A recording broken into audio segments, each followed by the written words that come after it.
എൻ്റെ ഭർത്താവയാണ് അവർ ഹെവി ആയി പോയി.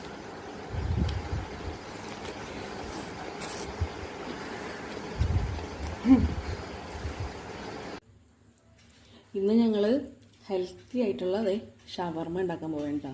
അപ്പോൾ അതിന് വേണ്ടിയിട്ട് ആദ്യം കുബൂസാണിത്. ഇത് കുബൂസ് വീറ്റ് കുബൂസാണ് കേട്ടോ. വീറ്റിൻ്റെ ഗോതമ്പിൻ്റെ കുബൂസാണ്.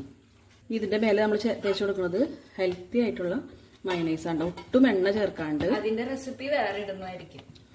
അത് റെസിപ്പി വേണ്ട ആൾക്കാർ കമന്റിൽ പറഞ്ഞാൽ മതി. ഇത് ഒട്ടും എണ്ണ ചേർക്കാത്ത ഹെൽത്തി ആയിട്ടുള്ള മയണൈസാണ്. ഒട്ടും എണ്ണ ചേർത്തിട്ടില്ല. ഇനി നമുക്ക് അതിൻ്റെ മേലേക്ക് വെച്ചെടുക്കാൻ പോകുന്നത് ലെറ്റ്യൂസിൻ്റെ ലീഫാണ് കേട്ടോ. ഇതാ വെച്ചെടുക്കാം. അതിൻ്റെ മേലെ കുറച്ചൊന്നിങ്ങനെ തേച്ച് കൊടുത്തിട്ട് നമുക്ക് സലാഡ് ഇതൊന്ന് കാണിച്ചത്. സലാഡ് എന്ന് വെച്ചാൽ ഇതിനകത്ത് ക്യാരറ്റ്, അതുപോലെ സവോള, തക്കാളി, പിന്നെ മല്ലിയില ഇതെല്ലാം കൂടി അരിഞ്ഞ് വെച്ചിരുന്നതാണ് കേട്ടോ. അപ്പോൾ ഇത് നമുക്ക് ഇങ്ങനെ കുറച്ചധികം വെച്ചെടുക്കും. ഇനി നമ്മൾ വെച്ചെടുക്കാൻ പോണ സാധനം കാണിച്ചു കൊടുത്തേ. കാബേജിൻ്റെ. തൈറോയിഡുള്ള ആൾക്കാർക്ക് ക്യാബേജ് കഴിക്കാൻ പറ്റില്ല. തൈറോയിഡുള്ള ആൾക്കാർ ക്യാബേജ് വേണമെങ്കിൽ ഒഴിവാക്കിക്കോ, കുഴപ്പമില്ല. പക്ഷേ ഇന്ന് എനിക്ക് തൈറോയിഡ് ഉണ്ട്, അതുകൊണ്ടാണ് ആൾ പറഞ്ഞത്. പക്ഷെ ഞാൻ ഇന്ന് കഴിക്കും. കുറച്ച് മയോണൈസ് അതിൻ്റെ മേലെ വെച്ച് കൊടുക്കുക. ഇനിയാണ് മെയിൻ ഇൻഗ്രീഡിയൻറ്റ്.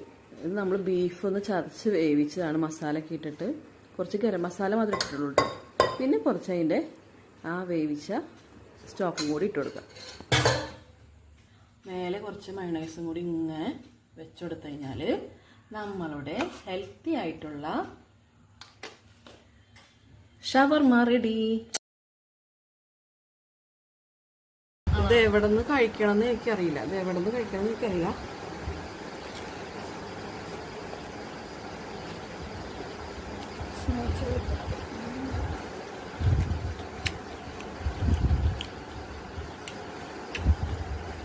എൻ്റെ ഭർത്താവയാണ് അവർ ഹെവി ആയി പോയി.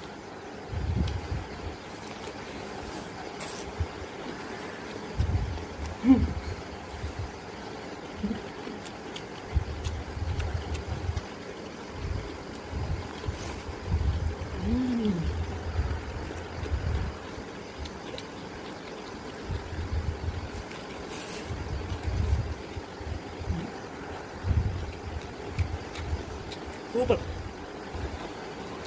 എല്ലാവരും പരീക്ഷിക്കണം. ഹെൽത്തിയാണ്, അടിപൊളിയാണ്. ബൈ.